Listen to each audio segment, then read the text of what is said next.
Ako nga pala si Kurt at gaya ng karamihan, gusto ko rin ng normal na buhay. Buhay kung saan kontrolado ko ang lahat. Pero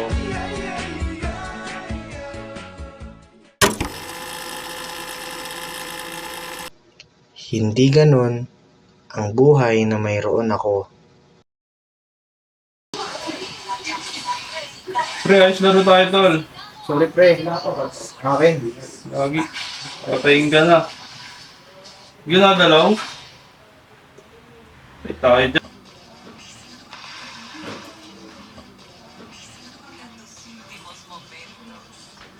Patayin ka na.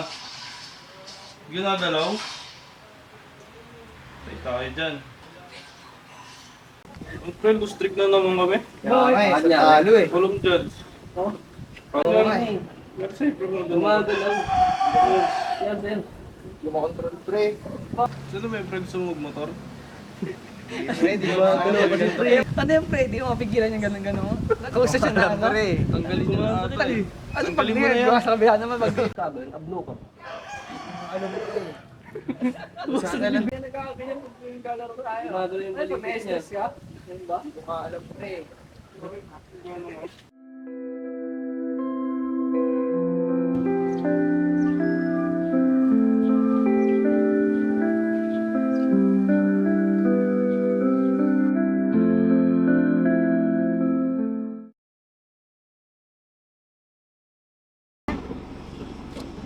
Kuya, okay lang po. Okay lang po ma'am. Kayo po ba?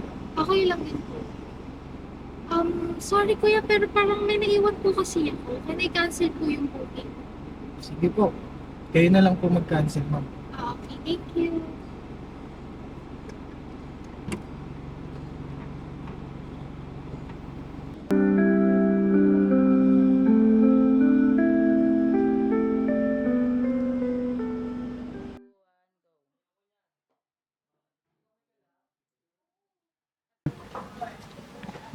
Oo anak, andyan ka pala.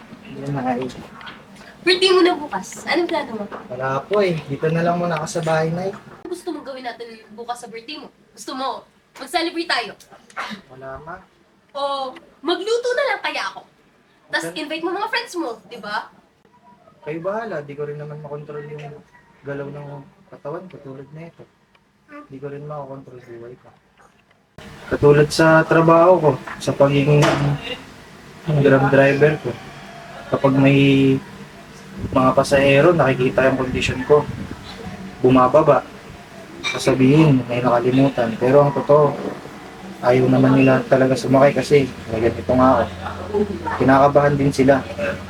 Sa mga kaibigan ko naman, ngayon nalaman na nila. Kasi dati tinago ko. Ngayon, ninakasal na nila ako. Nililigawan ko ma. Di ko nga alam kung sasagutin pa ako nun.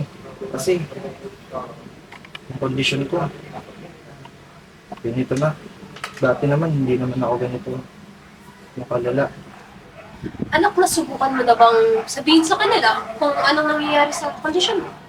Para, alam mo yun, maintindihan nila na hindi dapat ginagawang katatawanan kung anong meron ka. Maintindihan nila? Hindi na siguro nila maiintindihan to ma. Total, nung nakita nga nila, yung reaction nila iba eh. Kung sabihin ko pa kaya sa kanila, baka tawanan lang ako. Baka di na ako pansinin.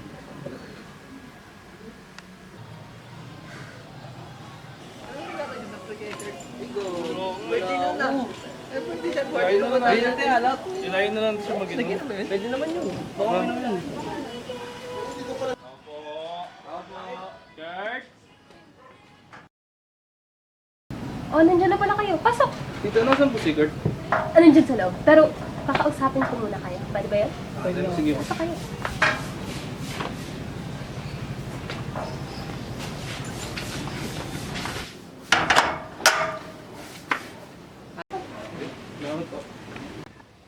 Alam niyo ba yung tungkol sa kondisyon ng anak ko, Nick Kurt? Hindi na po alam tita eh. Ano po yung tita?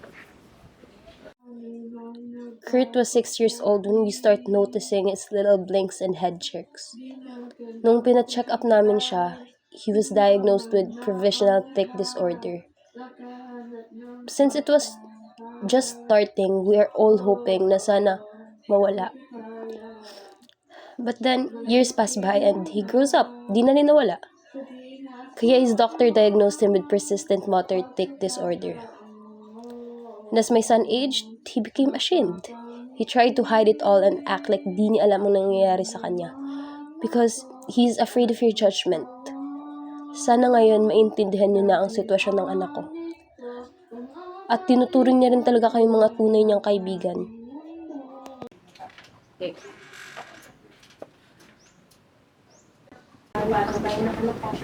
Ano ka nandito pala?